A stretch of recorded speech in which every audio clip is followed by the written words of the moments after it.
Selamat pagi Bapak, Ibu, Saudara-saudari yang dikasihi Tuhan. Sekali lagi selamat pagi. Terima kasih. Terpuji nama Tuhan, hari ini kita boleh ada di tempat ini untuk bersama-sama memperingati hari kelahiran Tuhan kita, Sang Juru Selamat. Baik Bapak Ibu yang dikasihi Tuhan, saya undang untuk bangkit berdiri. Mari kita masuk di dalam saat teduh.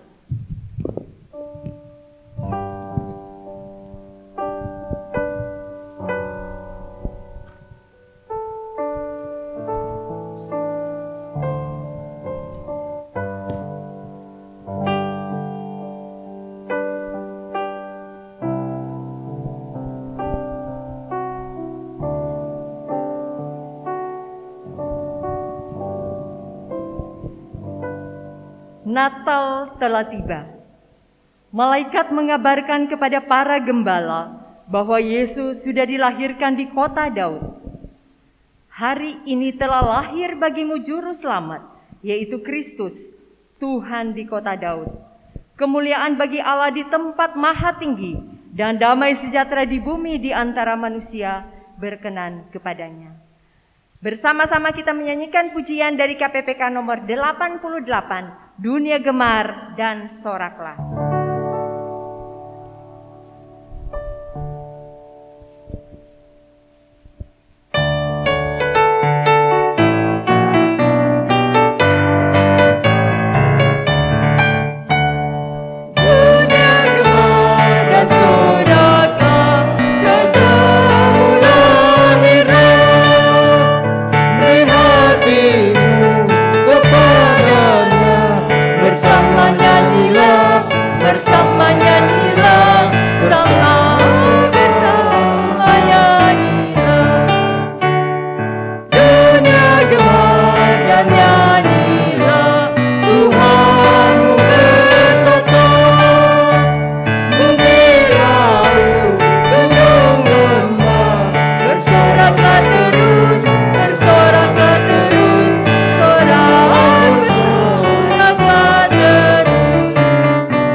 Terang dunia telah datang menyinari umatnya. Dialah bayi palungan Yesus Kristus yang adalah firman menjadi manusia, membawa pengharapan dan keselamatan. Turunlah atas kita sekalian damai sejahtera Natal yang menghilangkan ketakutan dan khawatir, yang menyapa kita semua. Tuhan besertamu. Bersama-sama kita kembali menaikkan pujian Hai Mari Berhimpun, KPPK nomor 108.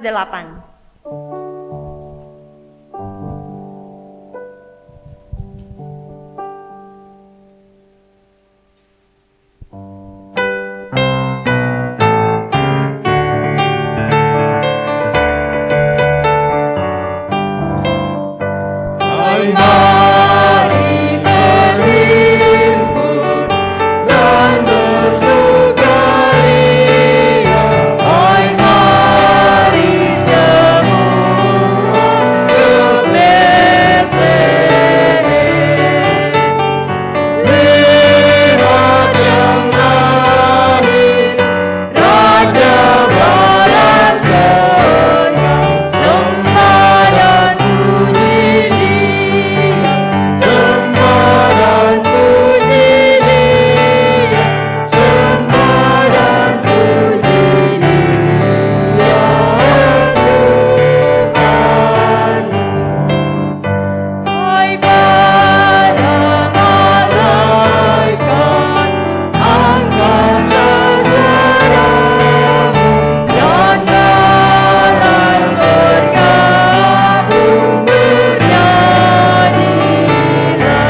Marilah kita pergi ke Betlehem untuk melihat apa yang terjadi di sana, seperti yang diberitahukan Tuhan kepada kita.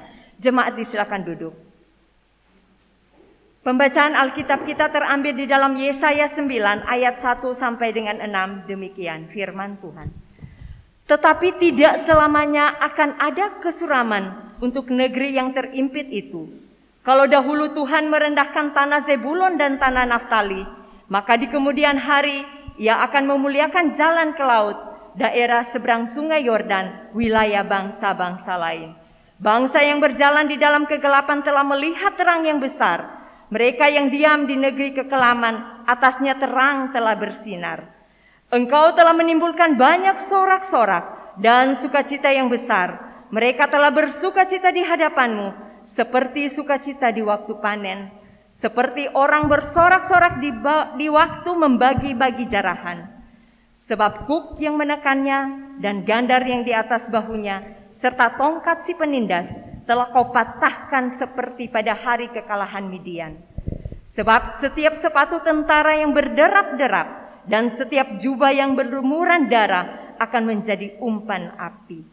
Sebab seorang anak telah lahir untuk kita, seorang putra telah diberikan untuk kita, lambang pemerintahan ada di atas bahunya, dan namanya disebut orang penasehat ajaib, Allah yang perkasa, Bapa yang kekal, Raja damai. Besar kekuasaannya, dan damai sejahtera tidak akan berkesudahan di atas tahta Daud dan di dalam kerajaannya. Karena Ia mendasarkan dan mengokohkannya dengan keadilan dan kebenaran dari sekarang sampai selama-lamanya. Kecemburuan Tuhan semesta alam akan melakukan hal ini.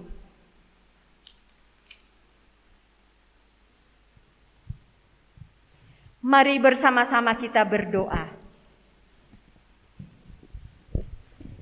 Kami bersyukur Bapa, bahwa dalam belas kasihan-Mu yang besar, Engkau mengirimkan putra-Mu Yesus Kristus datang ke dalam dunia, melawat dan membawa kelepasan dari dosa kematian kekal. Terangilah hati kami dan Roh Kudus-Mu, agar kami selalu bersyukur atas anugerah itu, dan dihibur dalam segala kesulitan dan pencobaan. Perbaharui hati kami, agar kami dapat menyebarkan kasih-Mu, mengasihi dan melayani sesama kami. Dalam nama Tuhan Yesus. Amin. Jemaat yang dikasihi Tuhan, kembali kita bersama-sama memuji Tuhan dari KPPK nomor 337. Karena kasih orang tahu aku umatnya. KPPK nomor 337.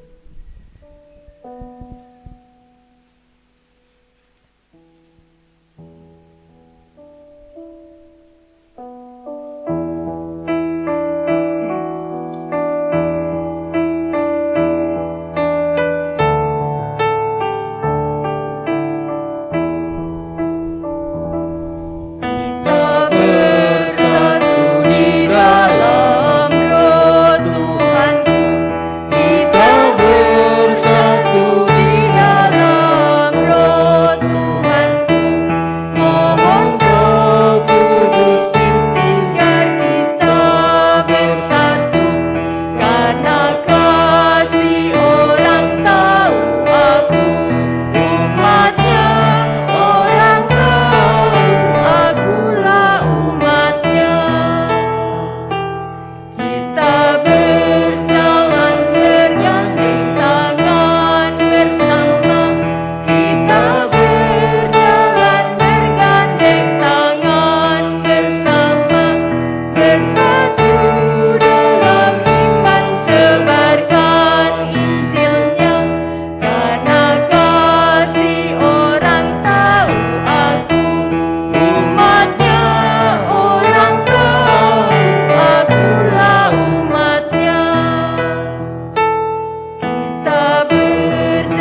Selanjutnya kita akan bersama-sama mendengarkan firman Tuhan yang disampaikan oleh hambanya penginjil Michael.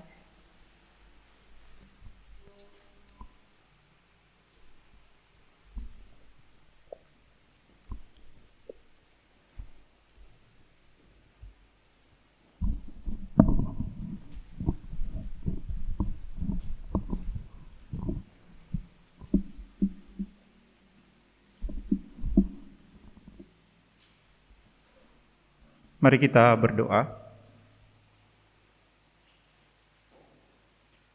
Bapa Surgawi, di pagi ini kami datang kepadamu. Dengan penuh syukur, boleh mengingat akan kebaikan dan kemurahan-Mu dalam kehidupan kami. Bahkan secara khusus di hari Natal ini kami boleh dapat beribadah, dan pada saat ini kami ingin membaca dan merenungkan firman-Mu. Mohon kiranya Engkau membukakan hati kami, sehingga kami boleh dapat membaca dan merenungkan firman-Mu ini dengan baik, sebagai pedoman dan juga dapat memperbarui hati kami untuk semakin setia hidup bagi kemuliaan nama-Mu. Tuntunlah kami di dalam pembacaan dan perenungan pada saat ini. Di dalam nama Tuhan Yesus kami berdoa memohon. Amin. Selamat pagi Ibu Bapak. Selamat Hari Natal bagi kita semua. Tidak terasa ini adalah Natal kedua di masa pandemi, dan kita boleh bersyukur kepada Allah karena meskipun dalam situasi pandemi, tapi secara khusus penanganan sudah mulai menunjukkan hasil yang baik. Jadi ada kemajuan, manusia sudah mulai belajar beradaptasi, kemudian pemerintah juga sudah mulai mengambil tindakan-tindakan yang diperlukan, dan semuanya menunjukkan hasil yang baik di dalam situasi pandemi, sehingga kita boleh dapat tetap diizinkan untuk beribadah di gedung, berkumpul bersama meskipun tetap dengan protokol. Ya, meskipun juga di satu sisi di Natal ini ternyata kita masih harus menjalani Natal kedua di dalam situasi pandemi, yang kita belum tahu itu sampai kapan pandemi ini. Mungkin ini tidak akan hilang dan kita harus belajar hidup bagaimana menghadapinya. Dan kekhawatiran yang juga adalah yang nampak, ya berbagai varian yang baru yang muncul yang mungkin begitu meresahkan ya. Ada beberapa varian yang terus dikhawatirkan dan terus diperhatikan oleh lembaga kesehatan dunia, dan juga berbagai penyakit yang ada. Tapi juga di dalam situasi Natal di tengah pandemi, kita juga masih melihat ternyata pada akhir tahun ini kita masih berhadapan dengan isu-isu sosial yang begitu melanda negara kita. Bahkan itu sudah ada sejak sebelum pandemi, tapi tetap masih ada. Isu kebencian, isu kejahatan, itu semua masih marak menghiasi layar media dengan komentar-komentar yang tajam dan yang kadang menyakitkan. Di menjelang akhir tahun ini juga, bencana alam kembali melanda negeri kita. Beberapa daerah mengalami bencana, termasuk bencana gunung api kemarin. Satu sisi kita berada di bawah bayang-bayang kekhawatiran, namun di satu sisi kita dapat merayakan Natal. Maka bagaimana kita dapat menjalani hidup di tengah keadaan seperti ini, dan bagaimana kita bisa merayakan Natal di tengah situasi seperti ini? Bahkan saya sempat lupa tadi, dalam catatan saya ada satu kasus yang bahkan secara global itu mencoreng nama gereja. Maka bagaimana semestinya kita dapat memaknai kehidupan kita sebagai orang percaya di dalam merayakan Natal di tengah situasi pandemi dan isu-isu kejahatan sosial yang ada? Ya, saya pikir itu yang akan menjadi pokok atau pertanyaan perenungan kita dari pembacaan kita pada saat ini, khususnya dari perspektif Natal. Mari kita membuka Alkitab kita, Ibu Bapak, dari surat Paulus kepada Titus. Titus pasal 2 ayat 11 hingga ayat yang ke-14. Titus pasal 2 ayat 11 hingga ayat yang ke-14. Tapi saya akan mengajak kita untuk membacanya secara bergantian. Jadi ayat 11 sampai ayat 14 adalah menjadi sorotan utama kita. Tapi kita akan baca dari ayat 1 sampai dengan ayat yang ke-15 secara bergantian. Maaf Ibu Bapak. Titus pasal 2 ayat 1 sampai ayat yang ke-15 kita baca bergantian, meskipun nanti fokus kita ayat 11 sampai ayat 14. Tapi kita baca dari ayat 1 terlebih dahulu. Saya baca ayat 1, Ibu Bapak ayat yang kedua. Kewajiban orang tua, pemuda, dan hamba. Tetapi engkau, beritakanlah apa yang sesuai dengan ajaran yang sehat.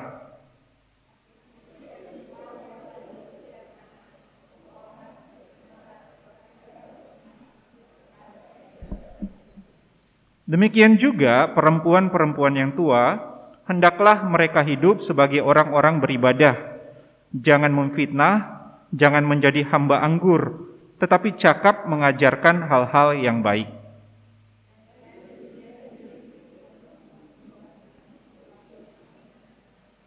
Hidup bijaksana dan suci, rajin mengatur rumah tangganya, baik hati dan taat kepada suaminya, agar firman Allah jangan dihujat orang.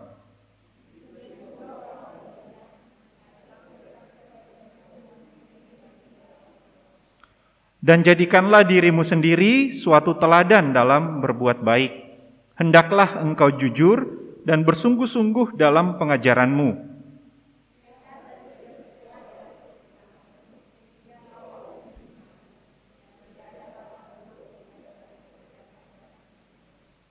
Hamba-hamba hendaklah taat kepada tuannya dalam segala hal dan berkenan kepada mereka. Jangan membantah.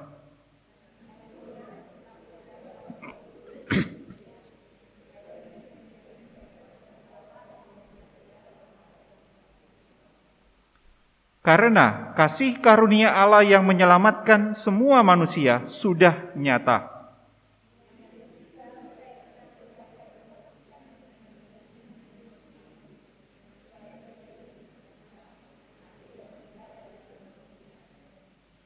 Dengan menantikan penggenapan pengharapan kita yang penuh bahagia dan penyataan kemuliaan Allah yang maha besar dan juru selamat kita, Yesus Kristus.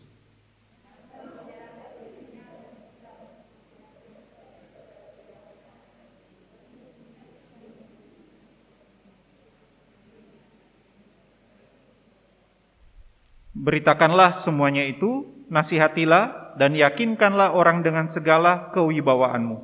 Jangan ada orang yang menganggap engkau rendah. Saya lompat pasal 3 ayat yang ke-8.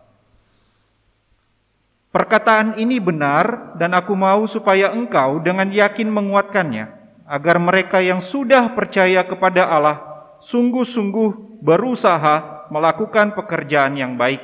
Itulah yang baik dan berguna bagi manusia.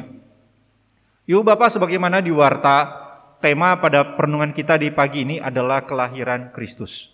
Kita akan merenungkan tentang apa sih makna kelahiran Kristus dan bagaimana itu menjadi pedoman atau mempengaruhi kehidupan kita di dalam menjalani hari-hari di saat ini. Mari kita sedikit melihat konteks dari surat Paulus kepada Titus ini. Ibu Bapak sekalian, surat Titus beserta surat Timotius itu biasanya disebut sebagai surat pastoral, karena memang ditujukan oleh Paulus kepada dua anak rohaninya di dalam pelayanan. Yang Timotius kita sudah sangat kenal dan memang sudah sering kali disebut sebagai anak rohani dari Paulus. Tapi Titus juga adalah salah seorang yang begitu dekat dengan Paulus dan dapat dikatakan sebagai salah seorang anak rohani dalam pelayanan Paulus. Sebagaimana Timotius yang kemudian dipercayakan Paulus untuk menggembalakan sebuah jemaat, maka Titus juga dipercayakan Paulus untuk menggembalakan sebuah jemaat. Sebuah jemaat yang kalau ibu bapak lihat nanti di rumah, dari pasal 1 bisa melihat bahwa ini adalah jemaat yang berada di Kreta, sebuah kota di Yunani, yang berarti jauh dari orang wilayah Yahudi. Meskipun mungkin di dalam jemaat ini bercampur, bisa saja ada orang Yahudi, tapi juga bisa jadi banyak juga orang-orang non-Yahudi. Dan Titus dipercayakan Paulus untuk menggembalakan jemaat ini, untuk coba mengatur, menata jemaat ini. Karena memang jemaat ini nampaknya adalah hasil dari pelayanan Paulus, tapi kemudian Paulus merasa untuk perlu melanjutkan pelayanannya, sedangkan ini jemaat masih baru, maka Tituslah yang dipercaya. Titus coba atur segala sesuatu. Dan kemudian dituliskanlah surat ini sebagai pedoman bagi Titus di dalam mengatur jemaat itu. Makanya nanti kalau Bapak lihat pasal 1, ada berbagai syarat tentang penatua, kemudian kewajiban-kewajiban orang-orang di dalam jemaat ini. Saya kira kita dapat memakluminya, dapat memahami maksud Paulus. Karena memang ini adalah jemaat yang masih baru. Jemaat yang perlu belajar bagaimana hidup bersama sebagai satu umat Allah, sebagai satu komunitas. Ini juga jemaat yang masih baru, sehingga kesaksian kehidupan mereka itu menjadi penting bagi orang-orang di sekitar mereka. Karena pasti mereka akan disoroti dan dilihat. Kamu hidupnya seperti apa sekarang sebagai seorang pengikut Kristus? Jadi ini jemaat yang baru di kota itu, sehingga penting sekali bagi Paulus supaya mereka dapat ditata bagaimana kehidupan bersama dan bagaimana kehidupan mereka di ruang publik. Dan Titus sebagai gembala ya diberikan pedoman. Ini kalau kira-kira mau dikerjakan. Tapi mari kita melihat fokus dari bacaan kita tadi. Pasal 2 ayat 11 hingga ayat yang ke-14. Struktur logika bagian ini sangatlah sederhana sebenarnya. Karena memang bicara tentang kasih karunia Allah yang menyelamatkan. Dan itu sudah diberikan judul oleh LAI di perikop itu. Paulus bicara tentang kasih karunia Allah yang menyelamatkan. Dan itu bagaimana menjadi dorongan atau menjadi inspirasi bagi jemaat ini untuk hidup. Mari kita lihat ayat yang ke-11 sebagai awal dari perikop ini. Pada awal perikop ini di ayat 11, Paulus memulai dengan sebuah pernyataan yang sangat tegas dan sederhana. Bahwa kasih karunia Allah yang menyelamatkan semua manusia sudah nyata.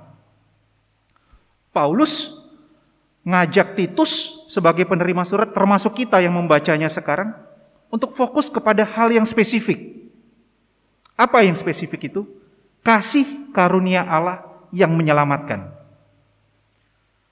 Kita tahu kasih karunia Allah itu begitu besar dan begitu limpah. Bagaimana kita dapat memahami keadaan bumi hingga sekarang tetap ada, itu pun karena kasih karunia Allah. Udara yang kita hirup, itu pun juga karena kasih karunia Allah. Matahari yang bersinar, hujan yang turun, itu pun kasih karunia Allah kepada dunia ciptaannya, kepada kita. Tapi di sini Paulus spesifik kepada kasih karunia Allah yang menyelamatkan manusia. Nah, menariknya memang di situ Paulus menggunakan kalimat kasih karunia Allah yang menyelamatkan semua manusia. Memang ayat ini terkadang bisa menjadi perdebatan teologis. Apakah karya penyelamatan Allah itu bersifat universal, bahwa semua orang pasti selamat sekalipun dia tidak percaya kepada Kristus? Atau kasih karunia Allah yang menyelamatkan itu bersifat pilihan, di mana Allah telah memilih sejumlah orang untuk diselamatkan. Saya pikir saya tidak akan masuk dalam perdebatan teologis panjang itu, karena kita sama-sama telah mengetahui, secara khusus bahkan dalam satu semester ini kita telah melihat berdasarkan Westminster, bagaimana karya Allah Tritunggal di dalam menyelamatkan.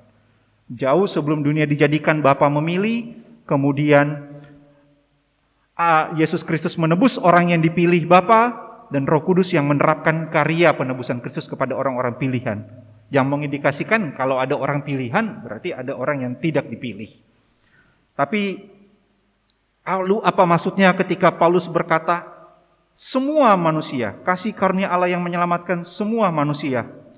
Saya kira itu dapat kita pahami bahwa Paulus ingin menunjukkan tentang dampak dari kasih karunia Allah yang menyelamatkan itu, atau jangkauan kasih Allah itu yang bersifat universal, punya dimensi universal, karena menjangkau hingga berbagai orang dari semua bangsa. Bahwa kasih karunia Allah yang menyelamatkan itu ada dimensi sisi universal sehingga menjangkau kepada berbagai orang dari semua bangsa, termasuk orang-orang yang ada di Kreta dalam konteks saat itu.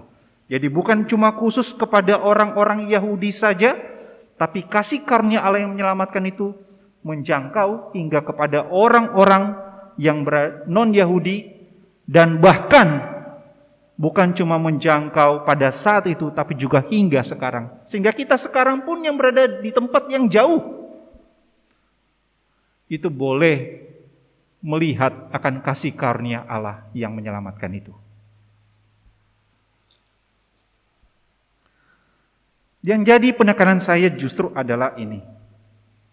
Paulus memberi keterangan, kasih karunia Allah yang menyelamatkan semua manusia itu sudah nyata. Apa maksudnya sudah nyata? Nanti kalau ibu bapak lihat di pasal 3 ayat yang keempat, Paulus bicara lagi. Tetapi ketika nyata kemurahan Allah, yang mengindikasikan ada hal yang penting karena Paulus sampai menegaskan nyata itu. Sudah nyata. Apa yang dimaksud nyata oleh Paulus? Apakah nyata di dalam pemahaman? Oh, sudah jelas sekarang kasih karunia Allah yang menyelamatkan itu. Apakah itu yang dimaksud oleh Paulus? Saya mungkin agak sedikit masuk. Kalau ibu bapak melihat nanti jika ada kesempatan bagi yang tertarik untuk dapat melihat kepada kata Yunaninya. Di situ digunakan kata epifani atau yang biasa kita kenal dengan epifani. Epifani itu nanti biasanya dalam tradisi kalender gereja biasanya dirayakan pada awal tahun di Januari, minggu pertama biasanya, untuk mengingat akan penyataan atau penampakan kehadiran Allah di tengah dunia. Itu bicara epifani. Nah, karena bicara epifani atau epifani itu punya arti berarti nampak, ada wujud nyatanya. Jadi bukan sekedar nyata di dalam gagasan, bukan sekedar jelas di dalam pemahaman, oh sudah jelas sekarang saya sudah paham, atau sudah nyata sekarang berarti jelas sudah paham saya, bukan seperti itu lagi, tapi ada dimensi wujud nyata bahwa kasih karunia Allah yang menyelamatkan semua manusia itu sudah diwujud nyatakan. Ada wujudnya, ada rupanya, ada bentuknya. Makanya kalau nanti lihat di ayat yang ke-12, Paulus memulai dengan sebuah subjek yang menarik. Di ayat 12 dia mulai dengan Ia mendidik kita. Kasih karunia Allah menyelamatkan semua manusia sudah nyata. Ianya, kata ia di ayat 12, berarti kan menunjuk pada subjek yang ada di ayat 11. Apa subjek di ayat 11? Kasih karunia Allah yang menyelamatkan itu. Berarti nyata di sini bukan sekedar jelas atau terang secara pemahaman, tapi nyata di ayat 11 bicara sudah diwujudkan, ada rupanya, ada bentuknya. Lalu apa bentuknya? Kasih karunia Allah yang menyelamatkan itu terlihat dalam wujud yang seperti apa? Wujud nyatanya itu seperti apa? Wujud nyatanya itu lah yang nampak di dalam peristiwa inkarnasi Yesus Kristus. Wujud nyata kasih karunia Allah yang menyelamatkan itu nampak di dalam kedatangan Kristus yang ke dunia. Karena memang itu adalah peristiwa historis, fakta yang tak terbantahkan. Sehingga waktu dibilang sudah nyata kepada semua orang, bukan berarti semua orang boleh jelas sekarang, tapi semua orang dapat menelusurinya sampai kepada sejarah di mana Kristus benar-benar telah datang di dalam rupa sebagai manusia. Dan itulah yang bukan kita rayakan di dalam hari ini kan. Di dalam peristiwa Natal kita mengingat akan Kristus yang adalah Allah itu telah datang ke dalam dunia menjadi manusia.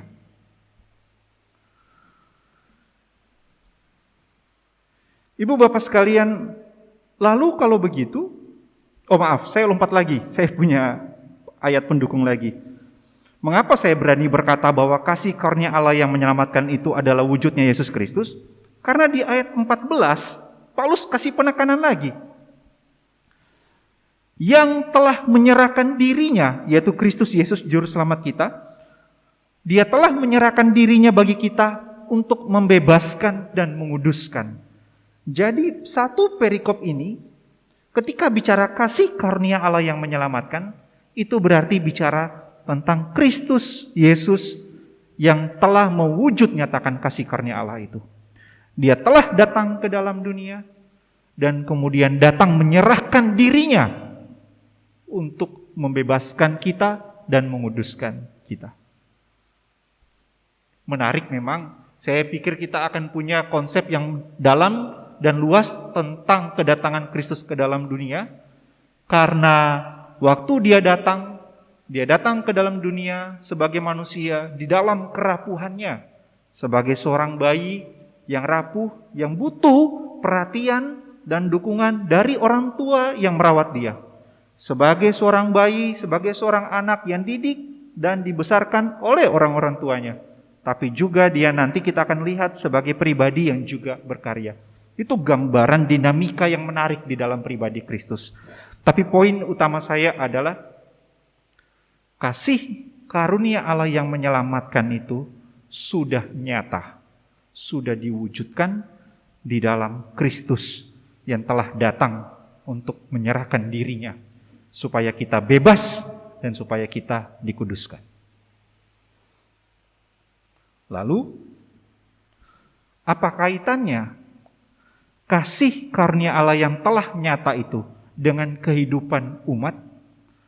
Apa korelasinya? Apa pentingnya memahami Kristus yang telah datang dengan kehidupan umat? Paulus kasih penjelasan di ayat 12 dan ayat 14. Pada ayat 12 Paulus menjelaskan bahwa kasih karunia Allah yang sudah nyata itu, yaitu Yesus Kristus, telah mendidik kita atau telah mengajarkan supaya para pengikutnya tidak lagi hidup dalam kefasikan, tapi hidup bijaksana, adil, dan beribadah. Jadi, kasih karunia Allah yang telah datang itu, yaitu Kristus Yesus, sudah beritahu kepada para pengikutnya, orang yang percaya kepada Dia. Kamu jangan lagi hidup dalam kefasikan, tapi sekarang hidup di dalam kesalehan. Ayat 14 diberikan penekanan lagi. Paulus sampai berkata di situ, Juru selamat kita yang telah menyerahkan dirinya bagi kita untuk membebaskan kita dari segala kejahatan, tapi berlanjut, bukan cuma bebaskan kita dari segala kejahatan, dan untuk menguduskan bagi dirinya suatu umat yang apa? Yang rajin berbuat baik. Dengan kata lain, secara sederhana, Paulus pengen ngomong gini, karena Kristus telah datang mewujudkan kasih karunia Allah, karena Kristus telah memberikan dirinya untuk membebaskan dan menguduskan, maka umat yang dibebaskan dan dikuduskan itu hidupnya bagaimana sekarang? Hidupnya, kata Paulus, rajin berbuat baik. Itu pun ditegaskan lagi sampai berarti begitu penting bagi Paulus. Ditegaskan lagi di ayat yang tadi saya baca terakhir di pasal 3 ayat 8. Sebagai penekanan. Supaya umat yang telah menerima karya penebusan itu sungguh-sungguh berbuat baik. Jadi kan sangat sederhana kan Ibu Bapak perikop ini. Makanya tadi di awal saya berkata logika Paulus di dalam perikop ini sangat sederhana. Meskipun mungkin kalimatnya dia bagi secara retorika begitu panjang, tapi kita dapat memahami secara sederhana bahwa Kristus adalah wujud nyata dari kasih karunia Allah yang menyelamatkan. Dia telah datang ke dalam dunia, masuk menjadi manusia, hidup di antara manusia, berkarya, dan kemudian dia memberikan dirinya untuk membebaskan orang-orang dari kejahatan dan untuk menguduskan mereka. Karena itu, maka bagaimana hidupnya? Sebagai umat Allah yang telah menerima kasih karunia Allah itu, didorong, dipanggil untuk hidup berbuat baik, untuk rajin berbuat baik. Nah, sedikit lagi lanjut. Rajin berbuat baiknya seperti apa? Hidup berbuat baik yang sungguh-sungguh perlu diupayakan oleh umat Allah itu seperti apa? Paulus juga sudah berikan penjelasan praktisnya tadi. Makanya saya mengajak kita untuk baca dari ayat 1 di pasal 2 tadi. Sebenarnya harusnya sampai pasal 3. Jadi Paulus berikan rincian kira-kira panduan hidup berbuat baik dalam konteks jemaat di Kreta itu seperti apa? Dalam konteks kehidupan bersama sebagai satu komunitas umat Allah, hidupnya bagaimana?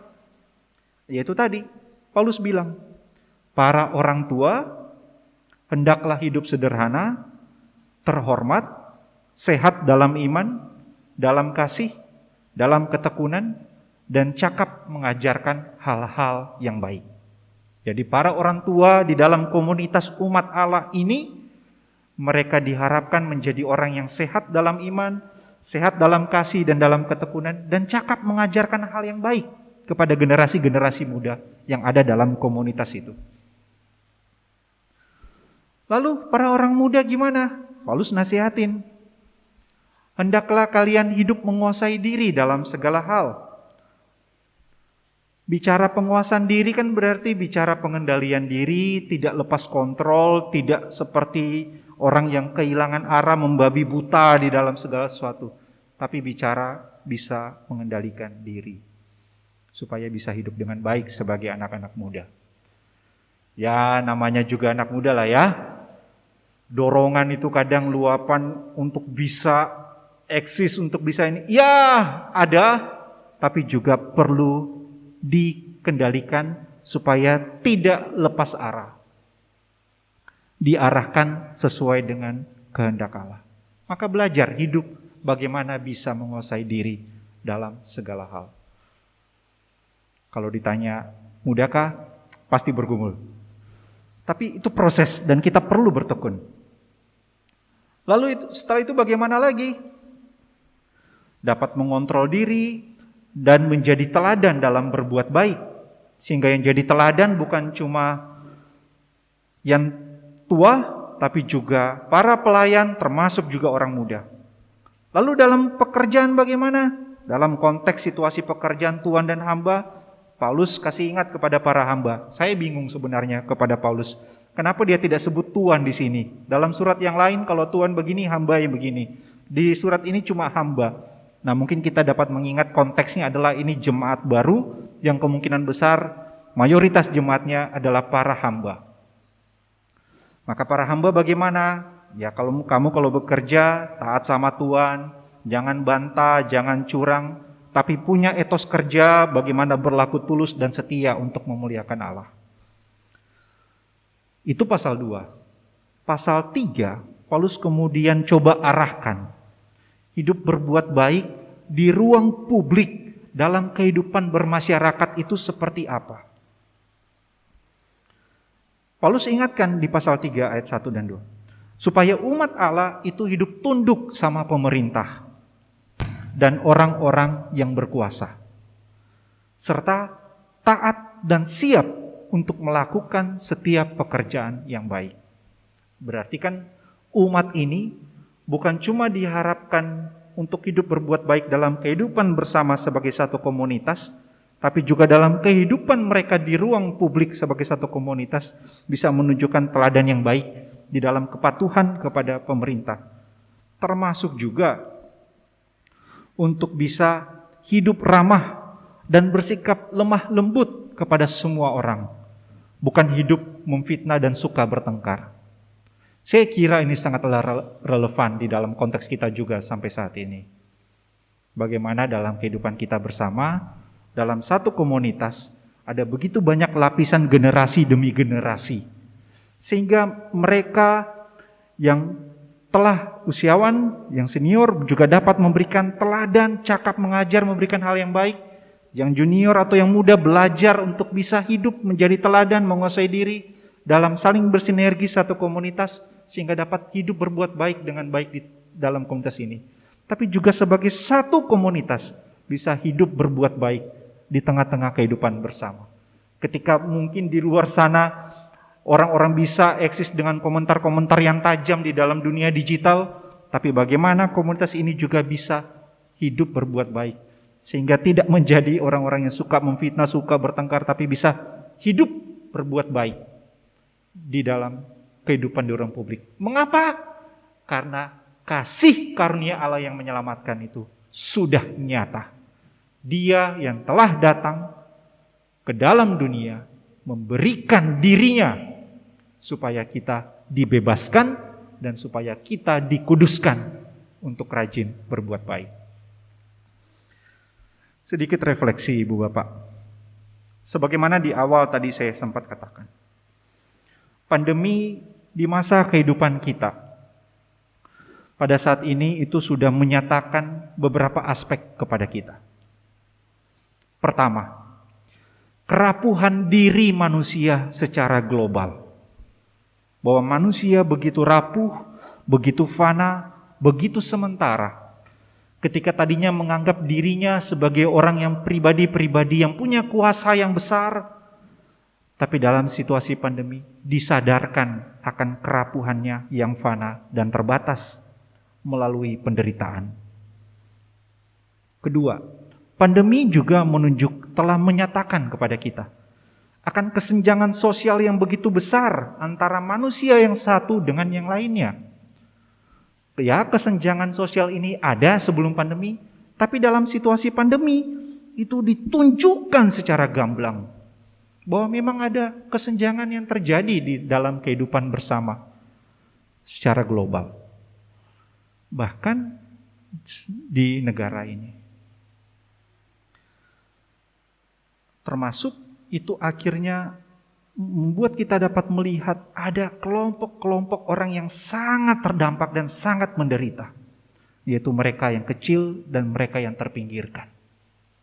Ada sebagian orang yang jadi kita sama-sama menghadapi pandemi yang sama, tapi ada orang yang punya persiapan yang baik, ada orang yang punya status sosial yang baik, tapi ada mereka yang secara sosial dipinggirkan, miskin, dan dalam situasi yang sama, tapi mereka sangat mengalami dampak yang besar karena kesenjangan yang ada. Yang ketiga, pandemi juga menyatakan kepada kita bahwa ada sekelompok orang yang begitu mudahnya untuk mementingkan diri sendiri dan tidak dapat bersolidaritas dengan yang lain. Kalau Ibu Bapak aktif mungkin membaca berita, bisa melihat sorotan akhir-akhir ini terhadap mereka yang kadang bisa merasa punya hak eksklusif terhadap sebuah kebijakan-kebijakan tertentu. Bahkan pun akhirnya ada ketidakadilan yang semacam terjadi dan akhirnya menjadi semacam kritikan kepada para penguasa. Gak apa-apa buat salah, yang penting sopan. Ya karena memang nampaknya ada orang-orang yang merasa ya dia mudah untuk melakukan semua itu. Tidak punya kepekaan dan solidaritas sosial terhadap yang lain. yang sama-sama menghadapi pandemi ini. Keempat, pandemi menyatakan kepada kita bahwa kekerasan, keegoisan, kejahatan tetap muncul sekalipun sama-sama sedang menghadapi pandemi yang sama. Saya mungkin sedikit flashback ya. Kalau ibu bapak ingat waktu peristiwa bencana alam yang terjadi di Palu kemarin, rasanya kan semua orang yang merasakan dampak yang besar. Saya harus berkata saya tidak merasakan pada saat itu karena saya tidak ada di Palu waktu itu. Tapi ibu bapak yang mengalaminya, kemudian mengalami satu peristiwa bencana yang sama, kemudian langsung bisa seakan berkumpul bersama kan. Hidup bersama, tidak peduli engkau dari mana, siapa engkau, apapun latar belakangmu, tapi bisa seakan hidup bersama, terpanggil untuk bisa saling tolong, saling membantu. Tapi toh dalam keadaan kayak gitu, ada juga kan orang-orang yang tetap berbuat jahat. Sekarang pun dalam situasi pandemi yang sama, bahkan secara global, semua orang sedang mengalaminya. Tapi toh tetap ada orang yang begitu egois, tetap ada orang yang begitu jahat. Dan coba mencari kepentingan dirinya sendiri di dalam situasi pandemi ini. Jika pandemi telah menyatakan itu semua kepada kita, maka dalam refleksi saya begini, momen Natal dalam pandemi ini juga mengingatkan kepada kita bahwa kasih karunia Allah yang menyelamatkan itu sudah nyata. Yesus Kristus telah datang dan menyerahkan dirinya untuk membebaskan dan menguduskan kita. Dan bahwa Kristus Sang Juru Selamat itu menghendaki kita umatnya untuk hidup rajin berbuat baik. Apalagi dalam situasi pandemi ini. Sehingga dalam kerapuhan bersama kita perlu bertekun untuk dapat hidup saling mengasihi. Di dalam kesenjangan sosial dan ketidaksetaraan sistemik yang ada, kita perlu belajar untuk bisa peka dan bersolidaritas dengan mereka. Hidup berbela rasa sebagai bagian dari upaya kita untuk hidup berbuat baik sebagai umat Allah. Selamat Natal Ibu Bapak sekalian. Selamat merayakan kelahiran Kristus ke dalam dunia. Dan selamat hidup rajin berbuat baik. Mari kita berdoa.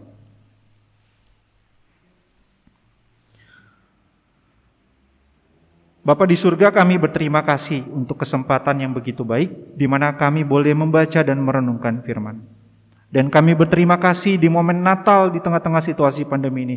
Kami juga boleh kembali mengingat dan merenungkan akan kasih karunia-Mu yang menyelamatkan yang sudah begitu nyata di dalam diri Yesus Kristus, Sang Juru Selamat kami. Terima kasih untuk karya penyelamatan yang telah dikerjakan. Dan kiranya kami sebagai umat-Mu boleh terus Engkau didik, boleh terus Engkau tuntun untuk dapat hidup dengan rajin melakukan apa yang menjadi kehendak-Mu. Untuk bisa hidup dengan rajin berbuat baik sebagai umat-Mu yang telah menerima kasih karunia ini. Sehingga melalui semua itu, nama-Mu saja ya Bapa semakin dipermuliakan. Di dalam nama Tuhan Yesus kami berdoa dan bersyukur. Amin. Saya serahkan kepada liturgos.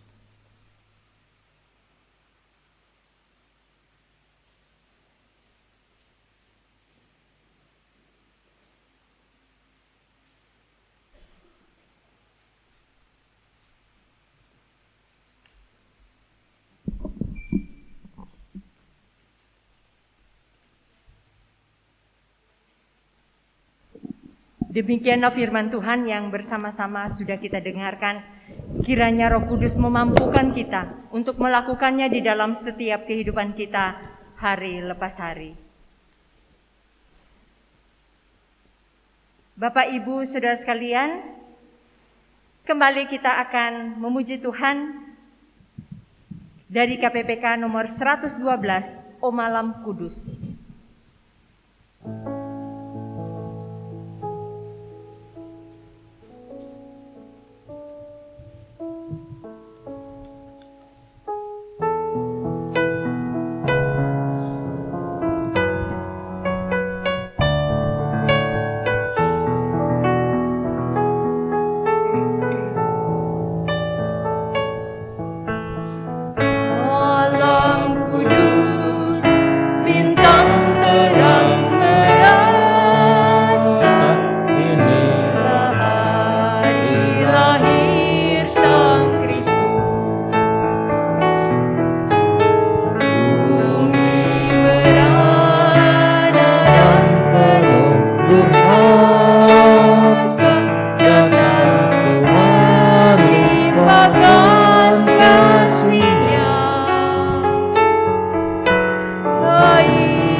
Nyala lilin memang kecil, tetapi cahayanya dapat menerangi kegelapan.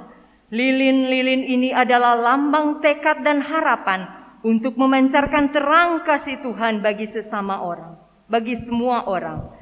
Biarlah terang kasih Tuhan terus terpancar di hati kita, supaya kita semua tetap saling peduli, saling berbagi, saling mengasihi, dan menjadi berkat. Kembali jemaat sekalian, kita masuk di dalam persembahan. Untuk itu kembali kita bersama-sama menyanyikan dari KPPK nomor 326.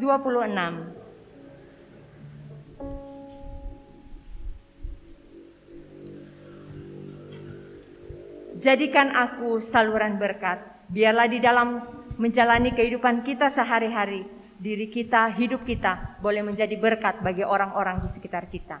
Jadikan aku saluran berkat, KPPK nomor 326.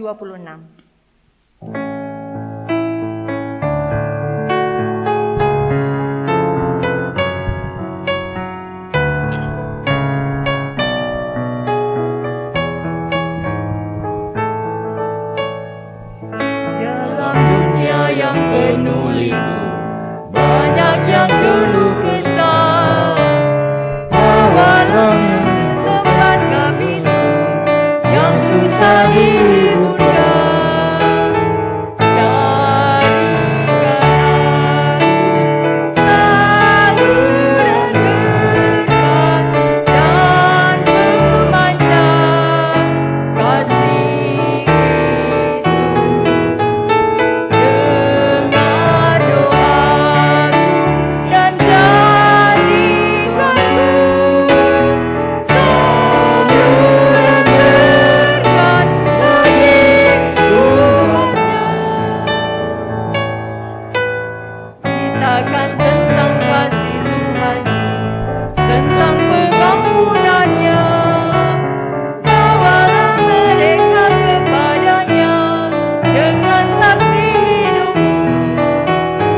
Jadikan aku saluran berkat dan pemancar kasih Kristus. Dengar doaku dan jadikanku saluran berkat bagi umatnya. Sekali lagi bait yang pertama, jemaat silakan untuk berdiri. Banyak yang keluh kesah, bawalah ke tempat pintu yang susah dihiburkan. Jadikan aku saluran berkat dan pemancar kasih Kristus.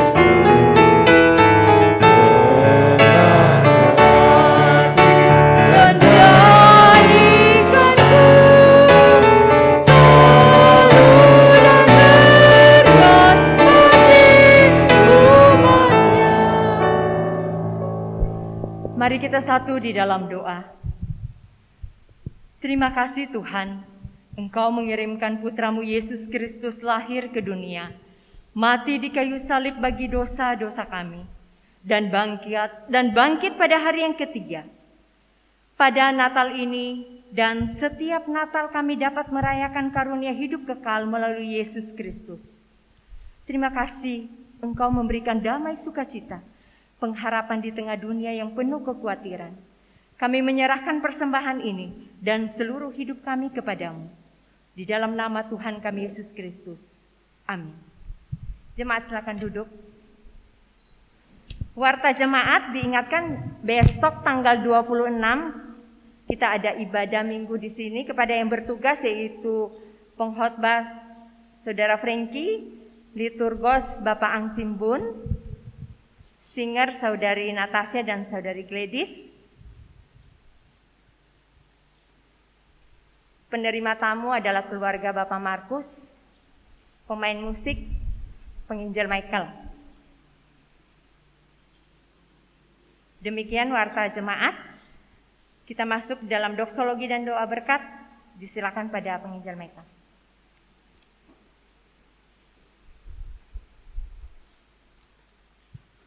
Mari Ibu Bapak sekalian kita bangkit berdiri. Mari kita menaikkan pujian doksologi.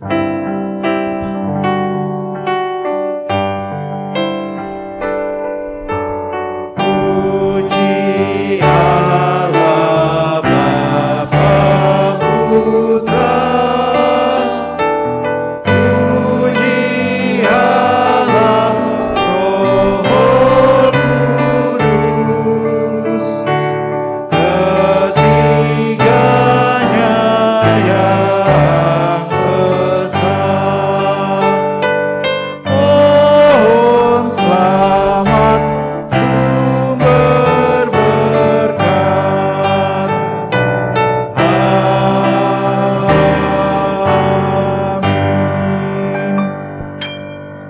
Mari kita mengarahkan hati kita kepada Allah dan terimalah berkat-Nya. Pulanglah dalam damai sejahtera Natal. Kabarkan sukacita Natal. Pancarkan terang kasih-Nya bagi semua orang. Dan terimalah berkat Tuhan. Kiranya kasih karunia Tuhan Yesus Kristus dan kasih Allah dan persekutuan Roh Kudus menyertai kita sekalian sekarang dan sampai selamanya. Amin. Amin.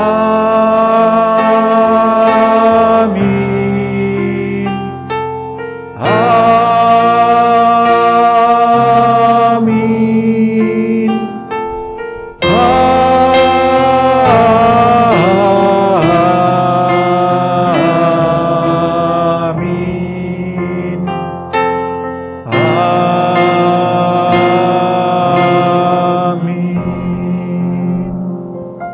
Silakan duduk Ibu Bapak, silakan mengambil satu dulu, kebaktian kita selesai.